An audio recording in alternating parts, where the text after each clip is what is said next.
Hey guys, Jordan here. In this video, I'm going to talk about the best camera for real estate photography in 2022.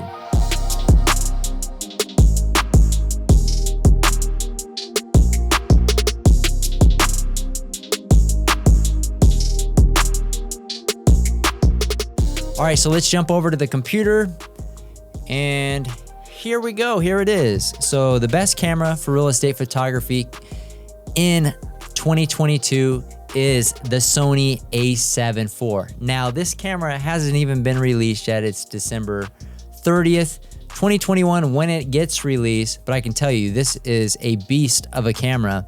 Now, I've been in the Sony ecosystem for a long time. I had the Sony A7R II and then going all the way up through the Rs.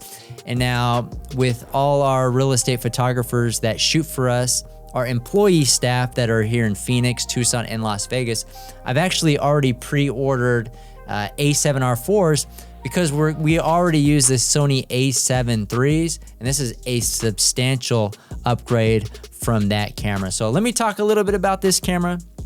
I'm gonna get not so excited here in a second, but you know, it is what it is right here.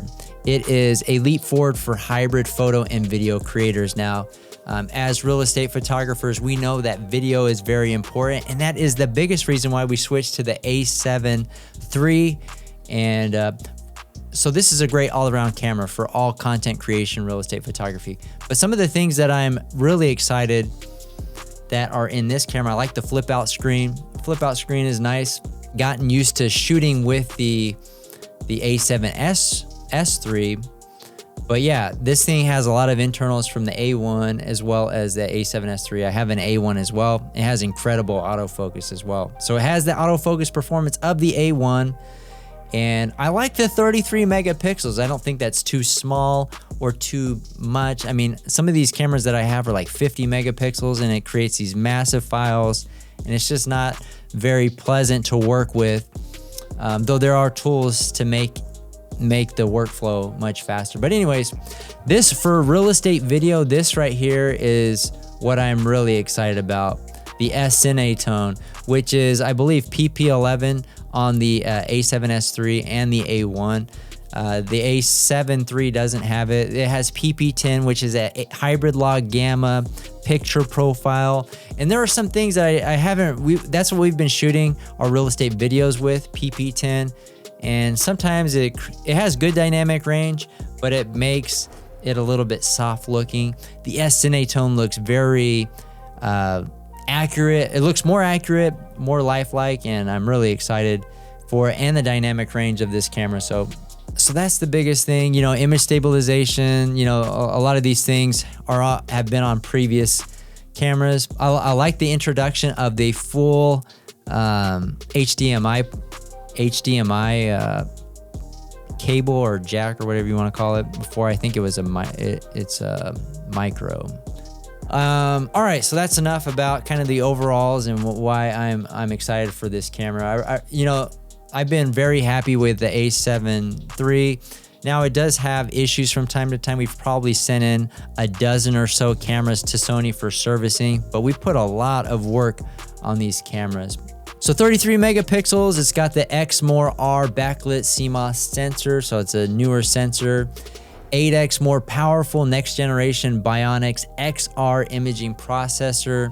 4K 60, which is good, but we'll probably not be shooting 4K 60. I mean, we still want to be practical. I like all the features that this thing has, but we also want to keep practicality for our customers, what our customers want. This is only a tool, and I'm just excited for some of the parts of the tool that you know, will help us to create a better end result for our customers. So low noise images with ISO up to 204,800. Now this is something I'll have to test. We'll kind of go back to the lab with this one, compare it to the other Sony cameras, see where we can push ISO and you know, really the performance of the camera. So once I get my hands on the camera, which I've pre-ordered right away, so I should get it quickly. So if you're not subscribed to this channel and you want to see some of the testing that I do on this camera, make sure to subscribe so you don't miss those videos. But everything else seems pretty standard.